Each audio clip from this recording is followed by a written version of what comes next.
Oh. Got dirty feet. Forgot a drink. You got a drink. Yeah. If I need a sip, I can take one. Of course. Cool. So we met like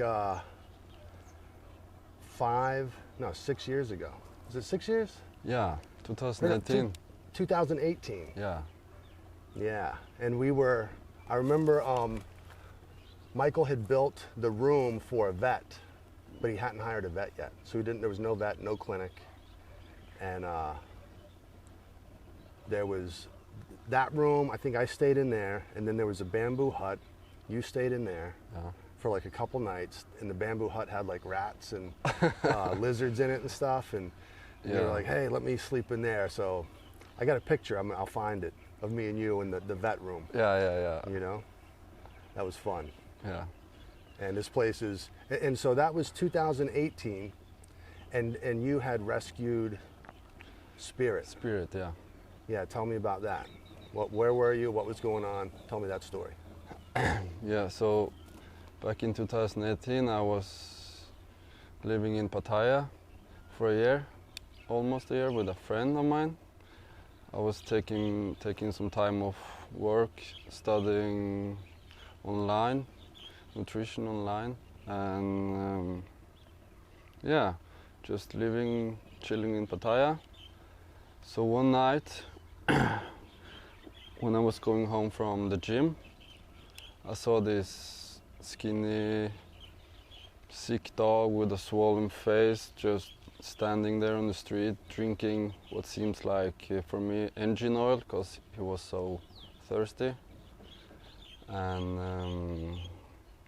I just couldn't leave him there. So it was late night, maybe 11 or something at night, and I didn't know what to do. Do I bring him home? What do I do? So I had my friend go home, get some towels, some water, and I looked online for nearby clinics to take him to. So I found one which was open. Called a grab. The first grab, he said, no, you have a dog, I won't take you. So he just took off. And then I booked a new grab. He came, he saw the dog, and he said the same thing. Hey. So was Spirit in like, was he like real gnarly looking, or they just didn't want a dog in the cab, or they didn't want a sick dog in the cab, or you don't really know, right? I don't know, he just said no dog, but you could obviously see he was sick with a swollen face and just foaming from his mouth, and So the next grab, I said I would pay extra, and he said you can put him in the trunk. Yeah, and I said no. Put him in the trunk like you're kidnapping a dog. Yeah. And I said no way. I have to have him in the car, because he was so friendly. He was just so, super nice spirit. Yeah. Not scared at all. And so I paid him extra. How much did you pay him extra? You remember? To take the dog in? Yeah. Oh, maybe 1,500 something baht, just to take the dog in. Yeah. And he took us to the clinic, and they said, I told them, he's from the streets, can you help him? And they were just no. And I said, why? And they spoke really bad English, so I really didn't know what they said. Yeah. But he stayed the night there, and the next day I went to pick him to see him and talk to them, and asked them if they could help him or put him to sleep.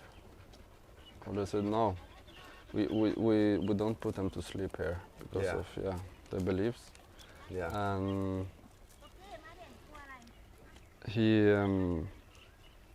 the vet told me, either you take him home or you put him back on the street and just to let him die. Yeah. And I couldn't do that, so I searched online for like a nearby shelter or something which could help me, and I found Michael, Swedish guy out here helping dogs, which was perfect for me, which is, yeah. So the vet only gave me like medication for ticks and some painkillers, and yeah, said goodbye. So I took the Spirit here to Michael. Michael brought him straight away to the clinic, outside clinic. Yeah. He stayed there for a long time because he had TVT cancer, blood parasites, he was anemic, and a lot of tumors in his face, nose, genitals. Yeah. TVT, for those that don't know, it's transmissible venereal tumor. So it's kind of like a sexually transmitted cancer from contact. So it's really common in stray dogs that aren't spayed and neutered.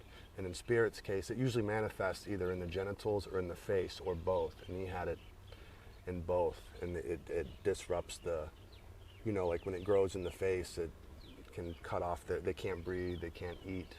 Yeah. And you saw, like Spirit still has holes in the roof of his mouth from when the tumor is pushed through. Mm-hmm. Yeah. But he recovered, and I remember, I used to drive a taxi, going back to the taxi, like over 20 years ago. And I never had a situation where like someone had a dog and needed to go somewhere, but I did have, one time a Mexican guy waved me down, and someone had stabbed him in the back with a screwdriver. Wow. And he was kind of bleeding, and I was like,